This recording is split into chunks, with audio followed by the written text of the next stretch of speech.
and no Korean American Bar Association anywhere in the country. And, you know, I think about my parents or my grandparents, folks of that generation, and if you had gone back 40 years and you told them that there'd be, I don't know what the final count was, but over 200 folks showing up for a Korean American event in a venue like this for lawyers, I think it's something that would be outside their scope of imagination. So it's quite an amazing thing to see all of you here today. And we want to again welcome you to its 34th annual banquet. KABA's mission is to serve the Korean, Korean American, and legal communities as a resource and a proponent of the interests, causes, and issues that are important to these communities. Tonight's celebration and scholarship awards to law students would not be possible without our generous sponsors. KABA would like to thank Dynasty sponsors Kilpatrick Townshend and Friedman Rubin, Palace sponsor Ogden, for the Ninth Circuit, Judge John Chun, U.S. District Court for the Western District of Washington, Judge Janet Chung, Washington Court of Appeals, Division 1, and from the King County Superior Court, Judge Samuel Chung, Judge Harriet Cody, Judge David Keenan, Judge Dean Lum.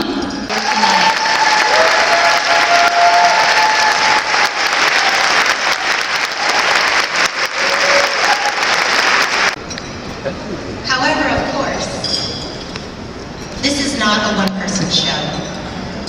And there's no way we could have done this without the support and hard work of a strong executive team and board. Board members, would you please stand up so we can all thank and recognize you for your hard work.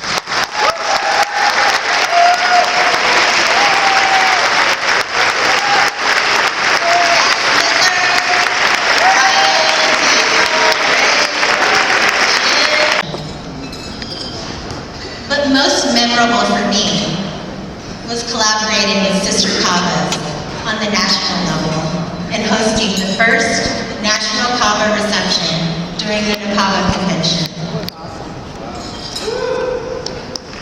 Yeah.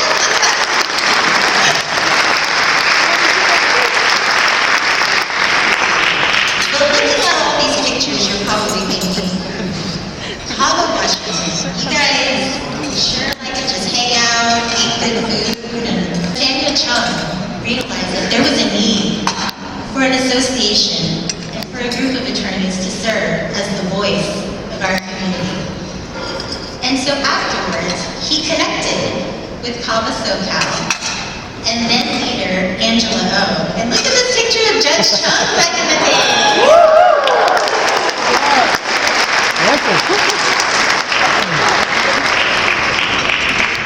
And I'm happy to share that recently we reconnected with the leaders of Southern KABA. And here, these three fine gentlemen. Your unwavering support has built KABA into the strong, thriving organization it is today. Because of you, KABA is at its strongest and continues to grow. With this solid foundation, this year presents the perfect opportunity to embrace and share Tone, which is a Korean concept that embodies closeness, empathy, passion, and connection. This year, I hope to deepen our sense of Tone by expanding community outreach, strengthening collaboration with Korean organizations, and encouraging active engagement among KABA members. Your presence here tonight is a reflection of Tone in action. As we celebrate together, I invite you to join me with enthusiasm and commitment as we work to build a stronger, more connected KABA community. Thank you. The co-president of UW's Asian Pacific American Law Student Association and served as one of KABA's student liaisons during this past year. Please join me in congratulating and welcoming to the stage Eric Chung.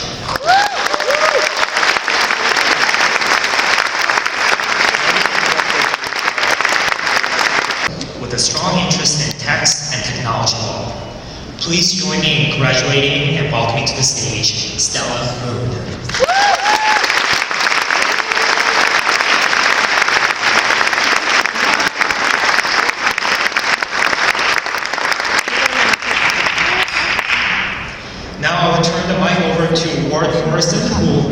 introduce this year's Kate Seabright Scholarship holders. I'm the managing attorney at the Fox Rothschild office here in Seattle, and perhaps more importantly, a member of the Kate Seabright Scholarship Committee. I had the distinct and sincere privilege of working with Kate at Fox, and I'm honored to be presenting this year's Kate Seabright Scholarship Award in California's Central Valley as a youth worker. Emma's work, research, and advocacy are primarily in the United States. She is a first-generation high school, college, and soon-to-be law school graduate. Carol entered law school in pursuit of criminal law and plans to use her degree to become a criminal prosecutor and a victim's advocate. Please join me in congratulating and welcoming Carol.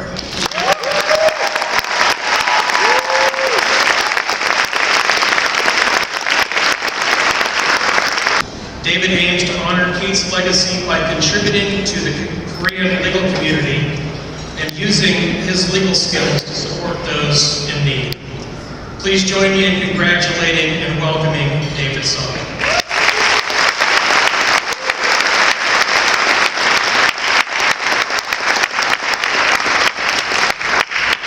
Let's give another round of applause to this year's 2.5 years ago, I came to Seattle, a city I'd never been to. Not knowing anyone here, I thought I was on my own. But interviewing for and receiving the KABA scholarship let me know that there's a network of people who care and support my endeavor. I've met amazing mentors who take their time and give invaluable advice. I've saved the scholarship award to purchase bar prep materials, and once I get to practice, I wish to reciprocate all the support and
these need to go. But I would like to especially thank Jenny Block and the board for being such great hosts and for all the successes. Y'all even have your own cellist, okay? That is not something I have seen before, and I have seen many bar associations. So congratulations to the scholarship recipients. I was just really inspired by what you all have done and what you plan to do, and I'm really looking forward to seeing all of your legal accomplishments in the years to come. Congratulations as a pro bono clinic during the '92 LA riots and being formed by Judge Chong, who was was such a humble leader of so many different organizations. Apparently, there's not a single organization in the state of Washington that he hasn't been president of at some point. But I'm so inspired by that and so pleased that you continue to provide that service to the community to this day. I was really impressed by your scholarships. That is big money. I have to say, sometimes some of the bar associations I'm involved in, we get $1,000 to $2,000. So congratulations. It's very impressive, and there's so many examples of how you benefit the community, and thank you for what you do. So when your KABA was formed as a pro bono clinic, the goal was to bring attention to those who were vulnerable. That feels especially important right now. And in that vein, tonight I would like to discuss another Korean community that exemplifies some of the people that this KABA was meant to serve. But as you'll appreciate, the story I want to share has meaning for people all over the world who are vulnerable. And it begins in the 1940s in Hiroshima, a major military and industrial hub in Japan's war effort during World War II. And there is a well-known story about the Manhattan Project developing the atomic bomb that ended the war in the Pacific and killed about 200,000 people in Hiroshima.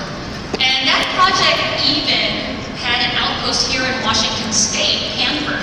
I was just, recently, 2 weeks ago, in the Pasco-Richland area, and many of the roads and houses in that community were built for the Manhattan Project during World War II. But another part of that story is less well known, and that is that Hiroshima opened a Peace Memorial Park in 1954 and a Peace Memorial Museum the following year. And last year my family and I visited that museum and park, and as with our trip to the Auschwitz concentration camp in Poland, we are just haunted by what we see, and we can't unsee the photographs that we saw of a man staring at us with literally one of his eyeballs dangling out of its socket. The black charred skin on the backs of women, school children, the black spots on the tongue, all over the body, 50 glass bottles that were literally fused together by the bomb, melted bicycles, melted stones. When that museum opened, Japan and South Korea did not have diplomatic relations, and maybe that was one reason why the museum in the park for many years never mentioned the approximately 20,000 Koreans who died in Hiroshima. That was about 10% of those who died in that atomic blast. And who were they? So Korea was incorporated into Japanese territory since 1910. So Korean laborers were in Hiroshima as Japanese nationals. Some came voluntarily for work, some were forced to join the Japanese Imperial Army, others were forced to labor for Japanese companies or military facilities that were in the area. And after the war, the Koreans lost their Japanese nationality and were largely returned to South Korea, where they could not get medical care. They were mostly from rural and impoverished communities. And so their very existence and presence was awkward for all of the governments involved. The South Korean officials, they thought the bombs were necessary to liberate Korea from Japanese occupation. They were not eager to shine a spotlight on Koreans who would actually serve the Japanese war effort. It was awkward for Japanese officials who wanted to be viewed as victims and not aggressors in World War II. It was awkward for the Americans. So I am so happy to take this moment to recognize someone who has been such a supporter of our community, Mark.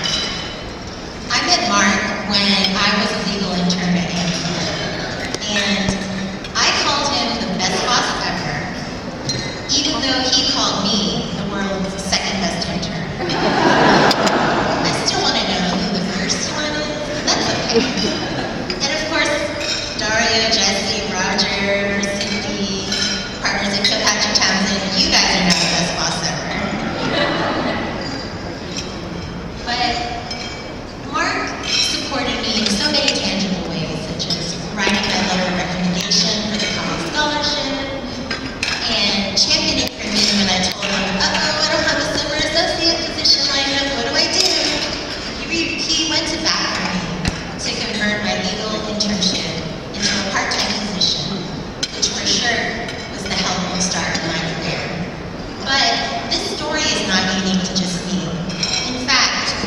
other members of our community to mark his open doors and opportunities.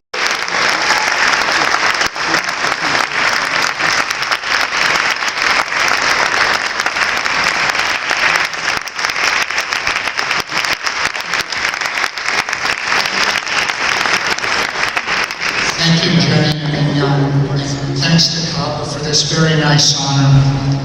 I know some of my Amazon friends are here tonight, and I want to thank them as well. As I look at the list of others who have received this award, I realize that I might be somewhat of an outlier. But please know that KABA and the Korean community are very close to my heart. I actually have Korean relatives who immigrated to this area from Seoul nearly 50 years ago. Most of you probably aren't aware that Tacoma, where I grew up, was the first public school district in the United States to offer Korean language classes. That was in 1995 at Baker Junior High School, and my Aunt Solja, who's here tonight, was the program's first teacher. Also, I have a Korean-born cousin who is the first female Asian American rabbi, and she now heads one of America's largest synagogues in New York City. So I have long been aware and proud of the contributions and progress of the Korean community here. My admiration of KABA and the important role you play is largely because of your connection to the immigrant community, especially because so many of you are first or second generation Americans. My own mother was from an immigrant family that came to the U.S. when she was 3 years old. They didn't speak English in her home, and when she was growing up, she helped her parents deal with the challenges faced by immigrants with limited English skills. She would translate and explain documents and store signs and school messages. And when she was 10 years old, she coached them for their U.S. citizenship exams. I know many of you can relate to her experiences. Perhaps you realized at an early age what it means to be a mentor, and you can appreciate the value of both helping others and being helped along the way. I think immigrants and their families know as much as anyone the importance of mentorship and the role it plays in helping others succeed.